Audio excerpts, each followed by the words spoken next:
तो देखिए, दिल्ली वाली शीट से जीन्स का आंसर मिल गया, मुंबई वाली शीट से जीन्स का आंसर मिल गया, कोलकाता वाली शीट से जीन्स का आंसर मिल गया। इवन दो आप यहां पर ट्राउजर भी कर दें तो भी कोई दिक्कत नहीं होगी, आपको ट्राउजर का भी आंसर मिल जाएगा। ये देखिए। हेलो दोस्तों, गाइड ऑफ मैथ में आप लोगों का बहुत बहुत स्वागत है। मैं आप लोगों का दोस्त अभिषेक और आज की वीडियो में मैं आप लोगों को बताने वाला हूं एक ऐसी प्रॉब्लम जो आप लोगों को बहुत ही अमेजिंग लगने वाली है। जी हां, आज मैं बात करूंगा सम इफ की, और सम इफ का बेसिक यूज और एडवांस यूज मैं दोनों दिखाने वाला हूं आप लोगों को। एडवांस यूज काफी अमेजिंग है तो उसे जरूर देखिएगा। चलिए बेसिक यूज देख लेते हैं जो कि सम इफ आपको करवाता है। चलिए सबसे पहले अगर आप अपनी फर्स्ट प्रॉब्लम को चेक करें तो इसे तो आप बहुत ही आराम से सॉल्व कर लेंगे अगर आपको सम इफ आता है। तो चलिए देखते हैं ये प्रॉब्लम कैसे सॉल्व होगी। इसके लिए आपको is equal to sum if लगाना है और सम इफ लगाने के बाद सबसे पहले आपको रेंज सिलेक्ट करना है। और रेंज कौन सी है? वो रेंज जिसमें आपका क्राइटेरिया गिवन है। आपका क्राइटेरिया इस वक्त जीन्स है जो कि आपको इस रेंज में मिल जाएगा। तो ये वाली रेंज सिलेक्ट कर लीजिए, कॉमा प्रेस करिए और दूसरा आपका क्राइटेरिया क्या है? तो क्राइटेरिया आप लोगों का जीन्स है, आप उसे सिलेक्ट कर लीजिए, फिर कॉमा प्रेस करिए और आपको सम किस रेंज का करना है ये बता दीजिए। तो सम आपको क्वांटिटी वाली रेंज का करना है, तो क्वांटिटी वाली रेंज को सिलेक्ट करिए और प्रेस करिए एंटर। ये प्रॉब्लम बहुत ही आसानी से सॉल्व हो जाएगी क्योंकि इसमें तो कोई दिक्कत है ही नहीं।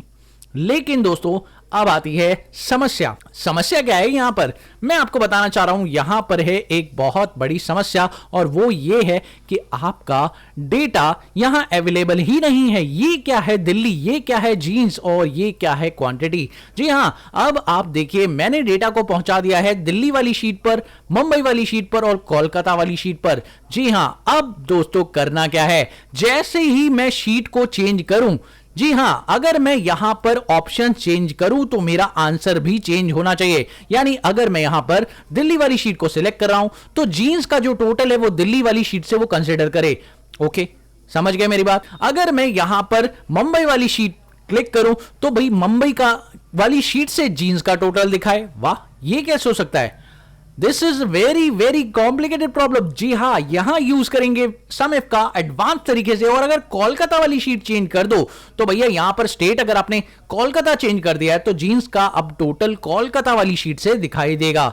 ऐसा कैसे हो सकता है? चलिए बात करते हैं इस प्रॉब्लम की। तो इस प्रॉब्लम का सॉल्यूशन क्या है देख लीजिए। तो दोस्तों देखिए ये आ चुका है आंसर। अरे ये क्या कर रखा है आपने? सम इफ में इनडायरेक्ट को घुसेड़ रखा है, ये कैसे हो गया? और इनडायरेक्ट कैसे काम करता है, क्या आपको पता है? अगर आपको पता है तो कमेंट सेक्शन में बताइए। लेकिन अगर आपको ये यूज करना नहीं आता तो वीडियो को अब देखना आप लोगों के लिए बहुत जरूरी हो जाता है और इनडायरेक्ट फंक्शन को बहुत ही अच्छे तरीके से समझ लीजिए क्योंकि ये आपके कई सारे बड़े बड़े काम आसान कर देगा। चलिए देखते हैं ये ट्रिक कैसे काम करती है और कैसे आप एक बहुत बढ़िया ट्रिक एक्सेल में लगा सकते हैं।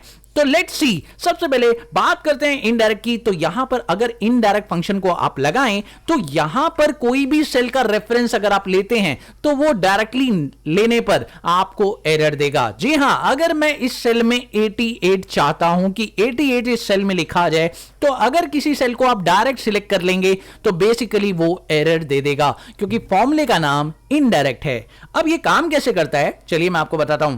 तो इसके लिए आपको जिस सेल में भी 88 लिखा हुआ मिल रहा है वो सेल कौन सा है ये रेफरेंस आप लोगों को यहां पे लिखना पड़ेगा। जैसे ये सेल है E7 तो मैंने यहां पे लिख दिया है E7 और अब मैं अगर यहां पर इज इक्वल्स टू इनडायरेक्ट लगाता हूं और इनडायरेक्ट लगाने के बाद यहां पर E7 को सिलेक्ट कर लेता हूं, इस सेल में रेफरेंस देता हूं इस सेल का जो कि एक नाम है किसी सेल का ओ। अगर आप एंटर प्रेस करेंगे तो अब आपको रेफरेंस मिल जा रहा है। जी हां, अब देखिए यहां पर आप लोगों ने डायरेक्टली किसी सेल का रेफरेंस नहीं लिया, डायरेक्टली आपने इस सेल को कंसीडर नहीं किया, आपने बोला इस सेल में लिखा हुआ है ये नाम ओ यस, डेफिनेटली इनडायरेक्ट फंक्शन ऐसे ही काम करता है और इस तरीके से आप बहुत ही कमाल का काम कर सकते हैं। तो प्रैक्टिकली समझिएगा, ध्यान से देखिए, जैसे ही आप इक्वल्स टू लगाते हैं और आप शीट को चेंज करते हैं तो आप देखिए शीट चेंज करने पर आप लोगों को यहां पर कोई भी सेल सिलेक्ट करने पर जो रिजल्ट मिलता है वो आपको ये मिल रहा है। अब आप फॉर्मूला जरा कंसीडर करिए कि फॉर्मूला क्या बन रहा है। तो जब आपने उस शीट पर B4 सेल को सिलेक्ट किया तो इसने क्या दिया आपको? शीट का नाम और साथ में उस सेल का नाम। जी हां, अगर इस शीट का नाम पहले आएगा और उस सेल का नाम बाद में आएगा। और ये कैसे लिखा रहा है, दिल्ली शीट और उस दिल्ली शीट के बाद एक्सक्लेमेशन मार्क और उस सेल का नाम जो भी आपने सिलेक्ट किया है। अगर इसे आप लिखकर बताएं तो कुछ इस तरीके से आपने इसे फॉलो किया। आप देखिए, मान लीजिए मैं इसे इस तरीके से फॉलो करूं तो क्या ये सही होगा? आइए दिखाता हूं।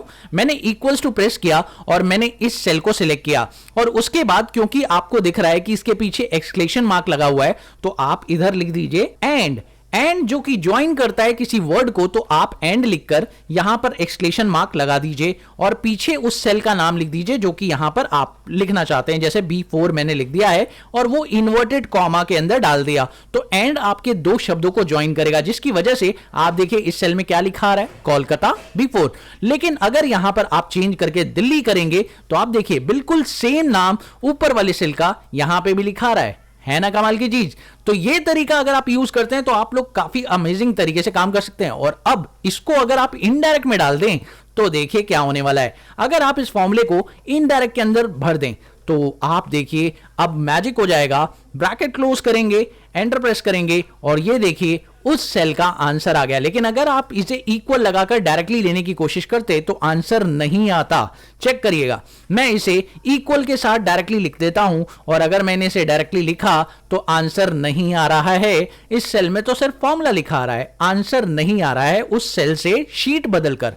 ओके, यानी अगर आप इनडायरेक्ट के अंदर इस फॉर्मूले को डाल दें तो वो रेफरेंस को पकड़ लेता है और समझ लेता है कि ये आप शीट की बात कर रहे हैं, ये किसी जगह का नाम है, किसी लोकेशन का नाम है। जी हां, इस वक्त ये दिल्ली एक शीट का नाम है और जैसे ही आप ये काम यहां पर करेंगे, जैसे मुंबई वाली शीट, तो वो मुंबई वाली शीट को बदल देगा। जी देखिए कमाल की चीज हो रही है ना। अब आपने मुंबई सिलेक्ट किया तो ये मुंबई वाली शीट से B4 सेल सिलेक्ट कर रहा है। ओ अब यहां पर आप कोलकाता करेंगे तो कोलकाता वाली शीट पर भी B4 सेल में जो लिखा हुआ है वो सिलेक्ट कर लेगा।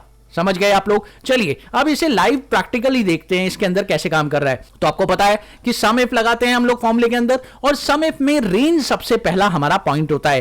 तो रेंज के लिए आप लोग यहां पे लगाएंगे इनडायरेक्ट फंक्शन और इनडायरेक्ट फंक्शन लगाने के बाद क्योंकि आपको दूसरी शीट पर जाकर एक कॉलम में आपको मैं दिखाना चाहूंगा कि दूसरी शीट पर एक कॉलम के अंदर प्रोडक्ट के नाम लिखे हुए हैं, आप देखिए, और बी कॉलम में आपकी क्वांटिटी के नाम लिखे हुए हैं। समझ गए आप लोग? तो चलिए इसके लिए मुझे फॉर्मूला क्या यूज करना पड़ेगा।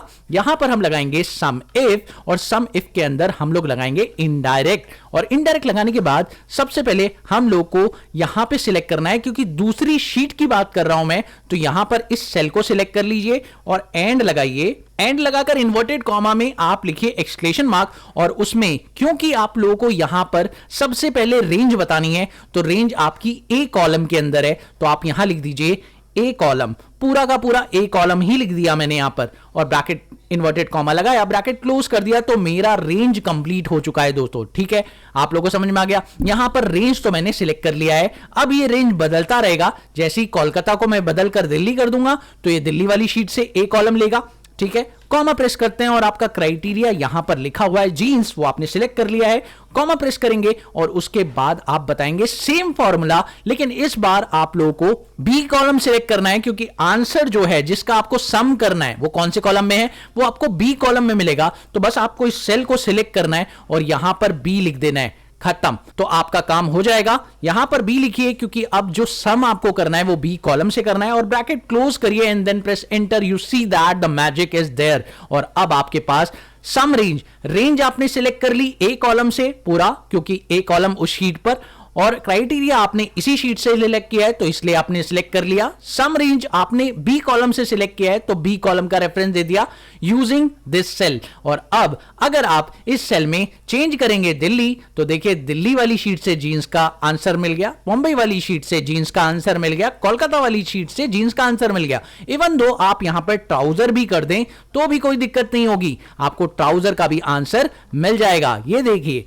दिल्ली वाली शीट से ट्राउजर का आंसर क्या है और मुंबई वाली शीट से ट्राउजर का आंसर क्या है और कोलकाता वाली शीट से ट्राउजर का आंसर क्या है, तीनों रिजल्ट आपको मिल रहे हैं। आई थिंक आप लोगों को इस वीडियो से काफी मदद मिली होगी और आपको ये टेक्निक समझ में आ चुकी होगी। अगर आपको अभी भी ये टेक्निक समझ नहीं आई तो मुझे कमेंट सेक्शन में बताइए और ये फाइल डिस्क्रिप्शन में उठाइए, प्रैक्टिस करके देखिए और शायद आप लोगों को अब ये ट्रिक से नॉलेज मिली होगी और अब आप इसे अलग अलग डेटा पर यूज कर सकेंगे, है ना।